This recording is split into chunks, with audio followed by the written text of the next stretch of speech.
oppression from 1765 to 1835. But the British continued to oppress Indians. In 1818, they had passed Regulation 3. Under it, an Indian could be jailed without trial in a court. All the time, British officers in India drew big salaries and also made fortunes in private business. By 1829, Britain was exporting British goods worth 7 crore rupees to India. The British prospered on the company's loot, while Indian industries began to die. Governor General Bentinck reported back home, "The bones of cotton weavers are bleaching the plains of India." In 1818, the British passed the Third Regulation Act. According to it, an Indian could be sent to jail even without any trial in the court. This was a phase of oppression of the Indians. By 1829, the value of British exports was worth 7 crore rupees. While the Indian industries were ruining, the British were prospering. Dissatisfaction from 1835 to 1856. Education in India was in Persian and Sanskrit. In 1835, an Englishman named Macaulay suggested a change. "We should teach the natives through the English language." I agree.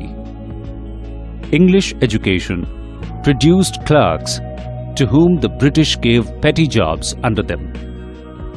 Incidentally, it also produced a new generation of intellectuals. We must educate our brothers and try to improve their material conditions. For that, we must convey our grievances to the British Parliament. By 1856, the British had conquered the whole of India. They cared little about the needs of Indians. "Our kings have become puppets, and we have lost our old jobs and lands. They are converting our brothers. You only talk. Do something to drive them out." It seems this was not enough, so the British now aimed at preparing clerks for running the administration. Thus, in 1835, Lord Macaulay recommended that the medium of education should be English. This education policy also generated some intellectuals who understood the evils of British Raj and educated the fellow Indians. By 1856, India had become a fully controlled British colony. The suppression was at its peak, and thus it led to revolts. The sparks from 1855 to 57. Taxes continued to ruin the peasants. In Bengal, the Santals, who had lost their lands under new land rules, became desperate. In 1855, they rose in rebellion and massacred Europeans and their supporters alike. Discontent was brewing in the East India Company's army too. The white soldier gets huge pay, mansions to live in, servants, while we get a pittance and slow promotions. We must drive out the Angrez. The Angrez asks us to cross the seas, which is against our religion. Who is the Topiwala to abolish our age-old customs? Sepoy Mangal Pandey attacked the adjutant of his regiment and was executed. Thousands of other sepoys revolted. They were stripped of their uniforms, humiliated, and put in irons. Few Englishmen had cared to understand Indian customs or the people's mind. Oh, proud Brahmin soldiers, do you know that the grease on the bullet you have to bite is made from the fat of cows and pigs? What? The white man has deceived us too! Soon, chapatis were sent from village to village to tell the people that their emperor would want their services. Yes, all my village men will be ready. Similarly, lotus flowers circulated among Indian soldiers. Death to the foreigner! The masses gave all help and shelter to the patriots. In 1855, the Santals rebelled and killed the British as well as their servants. Here, Santals are those people who are now included in the scheduled tribes. In those days, Santals were farmers, people working in coal mines, etc. In 1857, the first Sepoy mutiny started with the execution of Mangal Pandey.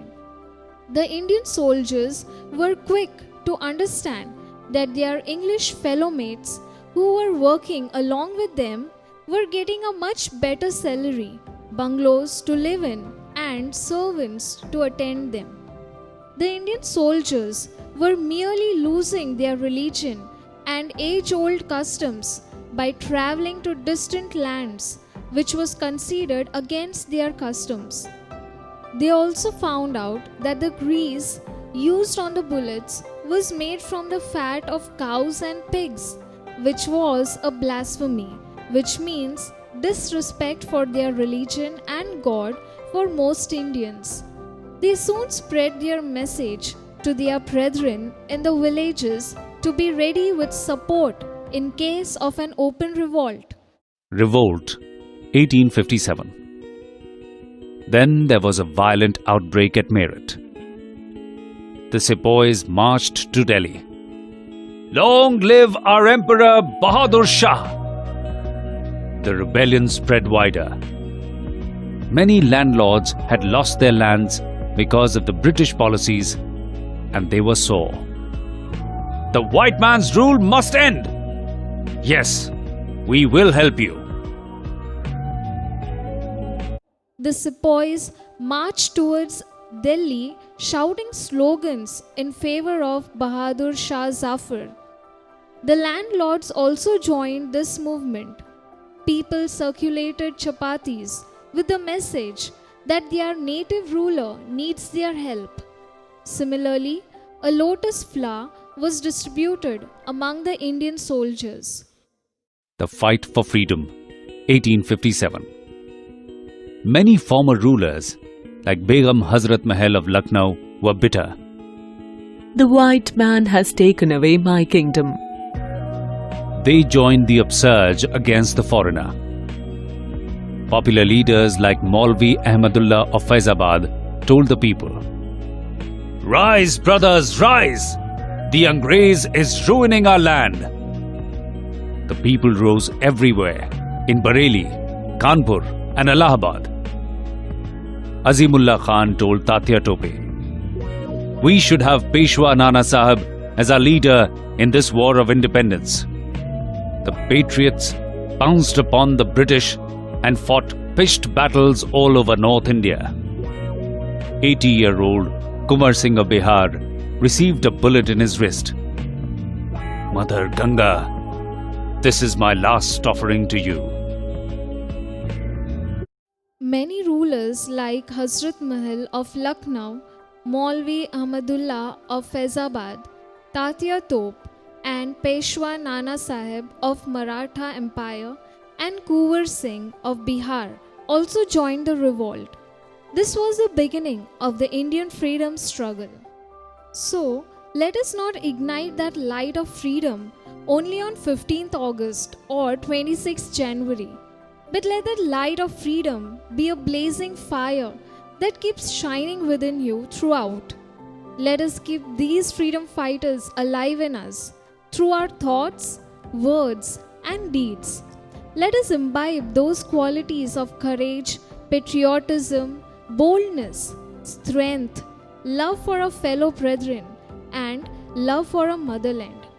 We'll meet you again in our next class. Till then, keep motivating and inspiring others and stay safe.